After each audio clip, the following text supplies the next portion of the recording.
안녕하세요. 2022 전교인 구약 성경 통독 성경이 답이다. 요엘 아모스 가이드 영상을 맡은 정지만 목사입니다. 이 시간에는 소선지자 중에서 요엘과 아모스에 대해서 알아보려고 합니다. 첫 번째 살펴볼 말씀은 요엘서입니다. 요엘서는 선지자의 이름을 따라 요엘이라고 부르는데 요엘의 이름은 여호와는 하나님이시다 라는 뜻입니다. 요엘은 예루살렘에서 활동하였으며 그가 활동한 시기에 대해서는 학자들의 의견이 분분하나 학자들은 포로기 이후에 예루살렘으로 돌아온 귀한 1세대 성전 재건을 마친 직후인 주전 400년 혹은 포로기 중에 쓰인 성경이라고 봅니다. 요엘서는 포로기와 그 이후에 황폐한 예루살렘에 돌아온 이스라엘의 감정을 잘 표현하고 있는데요. 바로 절망과 영적 침체입니다. 그래서 1장은 요엘 자신이나 공동체가 겪고 있는 어떤 재난에 관해 기도하는 시편 형태 중 탄식시를 떠오르게 합니다. 4절에 나타난 다양한 메뚜기를 나타내는 말씀은 끔찍할 만큼 이 위협을 잘 알고 있다는 것을 보여주며 그와 같은 재앙이 초래할 수 있는 피해의 범위를 강조합니다. 요엘의 탄식은 백성, 취하는 자들, 농부들, 제사장을 향한 각성의 요청입니다. 술을 마시는 자들에게 마실 것이 전혀 없을 것이고 농부들에게는 팔 것이 전혀 없을 것이며 제사장들에게는 성전 예배에 바칠 것이 전혀 없을 것을 말하는데 이 재앙을 여호와의 날의 도래로 묘사합니다. 특히 요엘은 여호와의 날은 구원의 날이 아니라 재앙의 날이라고 합니다. 그렇기 때문에 그는 탄식에 이어 회개하라고 호소합니다. 2장 13절 전반절 말씀입니다. 너희는 옷을 찢지 말고 마음을 찢고 너희 하나님 여호와께로 돌아올지어다. 그리고 2장 18절에서 예언은 심판에 대한 경고에서 약속으로 전환됩니다.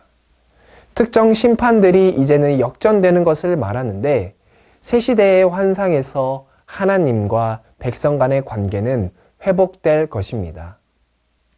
모든 육체에 영을 부어주는 것이 회복의 한 국면이 되어 이 환상의 특별한 점은 회복된 공동체의 모든 사람들이 예언의 영을 은사로 받아 종과 자유인 간의 사회적 구분마저도 무너져 버릴 것이라는 점입니다. 3장은 열방을 심판하시는 하나님에 대해서 말씀합니다. 14절에 여호와의 날이 나오는데 이 날은 하나님과 관계없는 이방 나라를 향한 여호와의 날은 재앙과 심판입니다. 그리고 이들에게는 회개와 회복은 없습니다. 이것을 통해 요엘은요, 여호와의 날이라는 그 심판의 날에 그 이중성을 우리에게 가르치고 있는 것입니다. 믿는 우리들에게 심판과 고난은 하나님께서 돌아오라는 사랑의 메시지지만 하나님과 관계없는 사람들에게서는 두려움과 절망의 시간입니다. 믿는 우리에게 여호와의 날이 심판의 날이 되지 않도록 늘 깨어있기를 축복합니다. 두 번째로 소개할 말씀은 아모스서입니다. 아모스서는 오늘날 기독교가 당면한 문제를 잘 보여주고 있습니다. 말씀 회복, 신앙의 재정비, 예배 문제, 사회적 약자를 무시하는 등 많은 이슈들이 아모스 안에 있습니다. 그래서 아모스서는 현재 당면하고 있는 영적 현실을 조명해 볼 수 있는 아주 좋은 책입니다. 아모스서는 소선지서 중에서 세 번째 책이지만 글을 남긴 선지자 중에 연대로는 첫 번째에 속하며 호세아, 이사야, 미가 등의 유명한 다른 선지자들과 함께 8세기에 속한 선지자로서 주전 760년 여로보암 2세 때 북왕국 이스라엘에서 활동한 선지자입니다. 이때 남유다와 북이스라엘이 공존 관계를 유지하며 각각 전쟁에서의 승리와 영토 확장으로 경제적 부와 번영을 누린 황금기였습니다. 또 외세적으로는 이집트, 아수르가 힘이 별로 없어 외세의 위협을 느끼지 않아도 되는 평화로운 시기이기도 했습니다.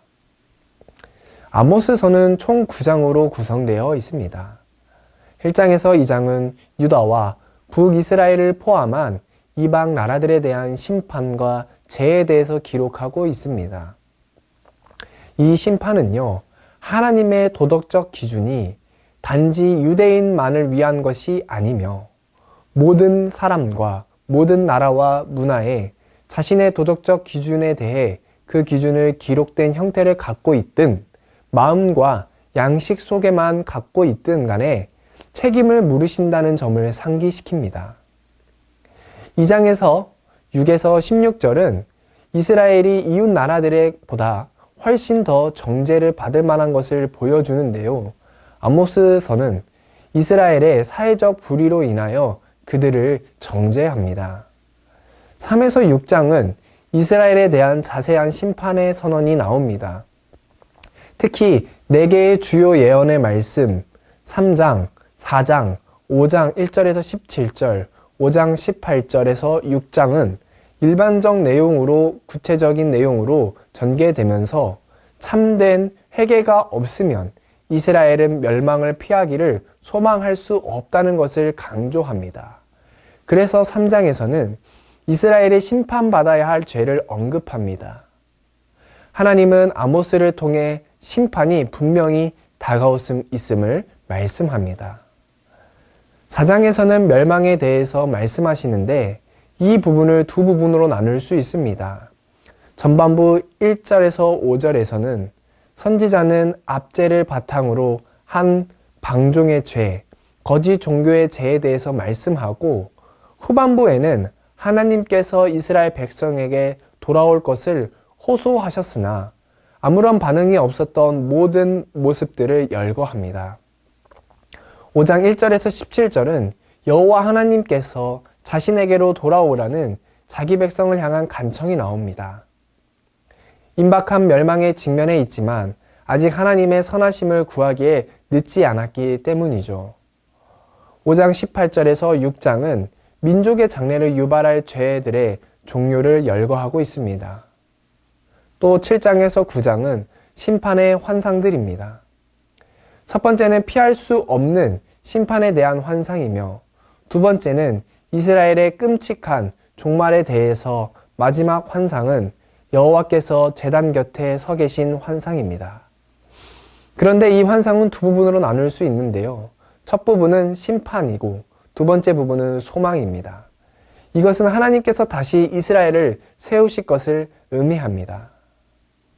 사랑하는 성도 여러분, 요엘서를 통해서 우리 하나님이 언제나 우리에게 회개할 기회를 주시는 인애의 하나님을, 아모스를 통해서 사회의 불의를 결코 지나치지 않으신다는 분인 것을 다시 한번 경험할 수 있는 시간이 되길 축복합니다.